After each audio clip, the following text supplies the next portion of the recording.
Hello and welcome, it's Pete here. You know what, we're looking at Tim Holtz Christmas Vault today. This is a fantastic collection. I'm going to take you through it, show you what I love about it, and we're going to have a bit of fun. All right, where to start? This is a tough one. I'm going to go with Scribbly Snowflakes because it was such a huge favorite. It's such a versatile set of dies. You've got 8 different snowflakes and all the detail around them as well. It's a gorgeous little set. It's great for making backgrounds. It's great for being the main feature. It's great if you want to sort of double up one on top of the other to get more dimensional effects. It's just a really, really cool set. Let me show you. This is going to come up in an awful lot of the makes that we have today. Now, here what we've got, you can see I've attached white snowflakes to white card and then used distress ink just to bring out the details. So that, it kind of creates a background. Oh, and check out this embossed green piece at the back. That will be coming up later as well. Then, completely different. Again, another background, so it's black on black, and then I've used my brayer. And I think at some point, we're going to be doing another video where I'll show the technique that I've used to create that. There we are. All of these Tim stamps, incidentally, here's a couple more. This is just tone on tone, so this is beautiful pink cardstock, slightly non-traditional colors, but it's Christmas nonetheless. And here we are again, we're going with the pink, that embossed background, again, popping up, all will be revealed, but just deeper color around the edge, lighter as you go in towards the middle. Love, love, love the style of these snowflakes, and they work with so much of Tim's festive collection. Now, next up, this is a classic. This is an absolute classic. It was one of the first thinlits, and this is made up of a few different ones actually. But Holiday Greens Mini. The Holiday Greens has been something that has been in the Tim Holtz stash, and it is consistently a great seller year on year. But this is the Holiday Greens Mini, and all of these pieces can be used individually. Use them together in a wreath, and oh boy, you get something like this. All the color we got from distress inks, actually. So it's kind of a labor of love. Now that merry and bright in the middle, that will be coming up a little later. I love that retro style. But, you know, if you're just making backgrounds, a lovely, simple statement like that. So we've got some, the berries were created using those half pearls, adhesive pearls. Then let's bring in some of our lovely, this is pearlized cardstock. This is from our Opulent range of cardstock, Opulent Gold. And then for something simple, something classic, just that lovely, that one die. Where's the die? Let's find it. That die there, that little die. Cutting it in white pearl cardstock and just die cutting a circle and laying it around the edge, overlapping it, creating slight dimension. Few of those red berries, lovely stamp in the middle. It doesn't have to be complicated, but people keep it simple. It's one of my favorite cards of the collection, that one. So there we are, that is Holiday Greens Mini. Now, this next one was, I didn't get to play with this. Now, I know a lot of you will remember fondly my colleague Josh. This was one of those he saw, fell in love with, and he said, oh, I want to work with this one. And he did. And I never got to play, which is a shame. But this is Snow Globe number 2.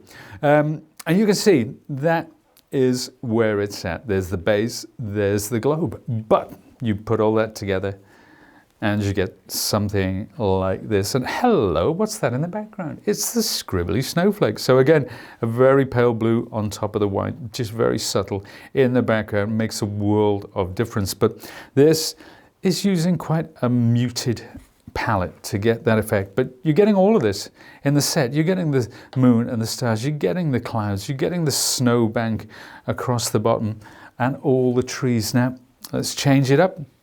Slightly different color palette again. So this is all about greens. So it's amazing that I would call this monochromatic because it's very much within the green spectrum. Stars obviously in yellow, but you know, we got the dark blue at the bottom adding to that, but really, really cute. But you know what? All these houses, all these buildings and trees and so on and so forth, why not use them by themselves? You don't have to use them with a snow globe. So the base here is just half a circle. So I've cut the snow globe and then I've just trimmed parts of it. And that has become the base for the little houses, and scribbly snowflakes again in the background.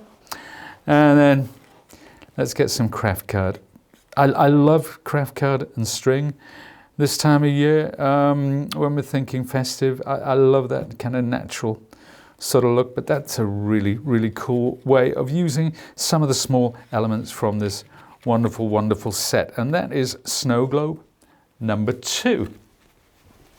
Now, let's have a look this time at one that was such a favorite of people when we brought this. I remember we went the first when this was launched, we were on Shopping TV, and this, which is gift card package, was on. Now totally took us by surprise. We had to restock it about 3 or 4 times. People couldn't get enough of it, and here's why. Because what you're getting now, imagine, we all have relatives, particularly sort of people in their mid-teens. What do you get somebody that age for Christmas? Well, usually a gift card or a voucher, which is not the most exciting present, but if you can combine the gift card with something like this, something bespoke, something personal, then you're really onto a winner. So it's very generous as well. Merry Christmas, Emily. So let's have a look at the others. So again, using lovely Tim Holtz cardstock. Again, Olivia gets $50. And Jack, what does Jack get? 50 euros. Well done, Jack. I don't know who gets the most. I'm not working out. I'm no good at working out the rates of return. But a really cool set. And like I say, it's a wonderful way. If you put this in an envelope or inside another card, imagine Christmas morning opening that. And this is sized for a standard gift card as well. And you can see why this was such a success, because I think people warmed towards the idea of, and everybody knows, everybody's got a relative. It's difficult to know what to get them. But if they like books, get them a book token gift card. If they're sporty, get them something from a sports outlet, you know. But it's a thoughtful way of giving a gift card. And there we have it. That is gift card package. Now, I want to look at embossing folders, and we are talking. These have been so popular. These A5 embossing folders, the larger format, and this one is Kaleidoscope. It was popular as the smaller format, which was half the size of this, but in the large format, I'm sure it will be equally successful because it increases the amount of things you can do. This is a cover for a journal. This one is a gift box that we made using our scoring board and trimmer. And this one, well, this is a lovely little frame. I've gone down that kind of vintage angle, but it does make a lovely background, because particularly Christmas, because they do look like it's got like almost a snowy effect. So if you did this in white and inked over the top in blue, or if you inked over blue with white, say pigment or something like that, it's a wonderful, wonderful background for your Christmas makes. And I think we saw it before with the Scribbly Snowflakes, if you remember. I pointed it out. For those, let me see if I can grab them. There we are. Just peeking out of the background there. This one in green and this one in the blue, just adding a little bit of contrast and a little bit of depth to those lovely cards. So yeah, there we are. That is Kaleidoscope. The level of detail in that is extraordinary. It really is. Absolutely gorgeous folder. Thank you, Tim. Now next up, oh boy, how popular was this back in the day? Engraved, completely different. This is Engraved. And it's kind of got a real organic feel. It looks like it's hand carved in wood, or maybe even leather. It's hard to say. But this is the original size. You can see it's exactly the same, but now it's been blown up, the proportions from A6 up to A5. Quite stunning, as you can see. And here again, I've just made a couple just to show you how you can make the most of this larger A5 format, but just as a background, as a festive background. So you apply greens. I'm going to show you actually, I'm going to show you this in a second, used as a background for a card. But yeah, that one is engraved. It's so, I was so amazed when we went up to the A5 that it retained that level of depth and that level of detail, but there's even more depth and detail than we saw in the original. Stunning, absolutely stunning. Now, a couple more to go. The first one is Merry and Bright. Remember, we looked at that but this really focuses on the greens, but in the center we've got, and it's the retro quality, and Tim does Christmas and vintage so well. But this one, it harks back to, well, it was probably the time of my birth, actually, maybe even before, which is a long time ago, I can assure you. So this one is Merry and Bright, and you can see it there. Now, if you do want to stick with that kind of retro vibe, it's just a few colors, keeping it, again, monochromatic with the pinks and the reds, and then boom, with that lovely dark blue over the top. And here's another way of doing it. Now, there it is in the background. There's your engraved. Stunning, isn't it? And that's using, when I say stunning, it sounds like I'm taking credit for my own work, but it's not. It's all about the folder. The rest is easy.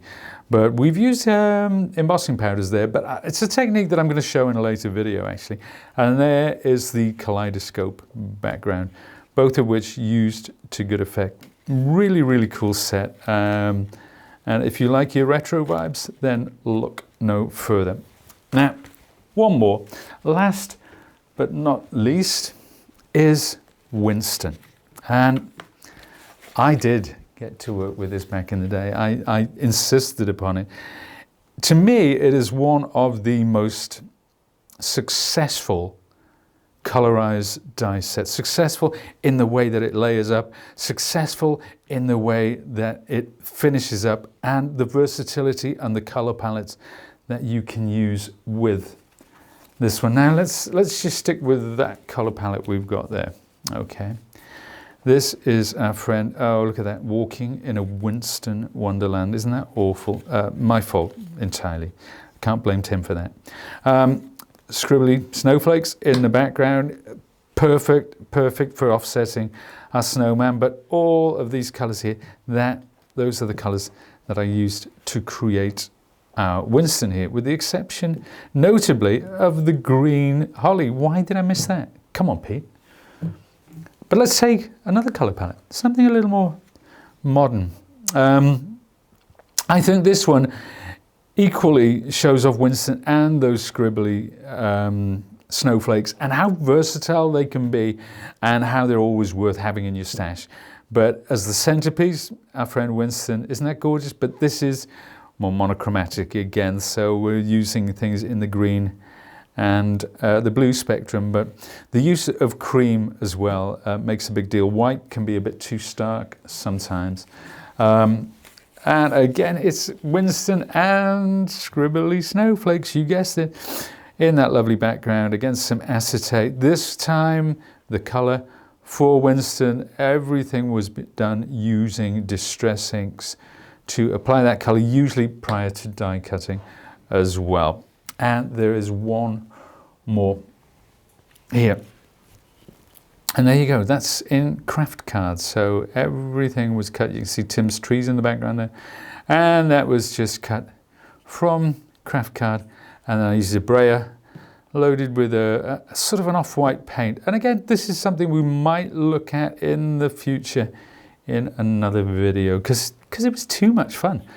I just want to bring this in quickly, because if you're not familiar with Colorize, Okay, let's look at it. Everything here. Now this, you can't really pick it up, but the die actually etches.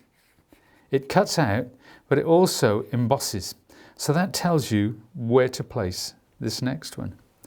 Okay, and on this one, it's embossed, so it tells you where to place all the other bits, and so on and so forth. So there's no guesswork involved. Everything is there to lead you to that conclusion. And let me just bring in what I've got here. Now that is your first die, okay? Then I've got an acid. Now look at that. Look at how that, choosing those colors carefully. So there's your snowman. Straight away, that shadow, that's giving it extra depth. Then we'll come in with the scarf, but we want some extra depth in the scarf as well. So there's the next bit. So we've got two slightly different tones of red. Then it's time for the hat and the eyes and the coal for the buttons, and of course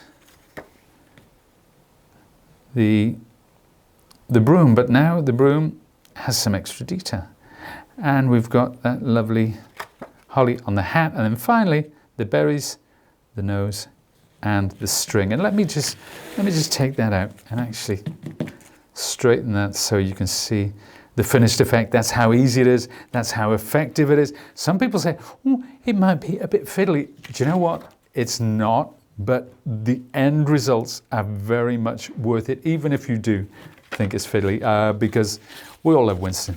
Let's face it, and it is one of our most successful Christmas colorized dies ever. When I say our, I mean Tim's, of course. And there we have it. That wraps it up. So there is your Vault Christmas for 2025. And so there you have it. Now, if you want to complete your Tim Holtz Christmas stash, there are some absolute bangers here. But if you want to find out more about them, of course, timholtz.com is the place to go. The man himself will tell you about his inspiration behind these, and you'll see some wonderful projects, I'm sure, from his makers. So follow us on Facebook, on Instagram, on YouTube, on TikTok as well, and there'll be plenty of inspiration around the corner. See you again soon.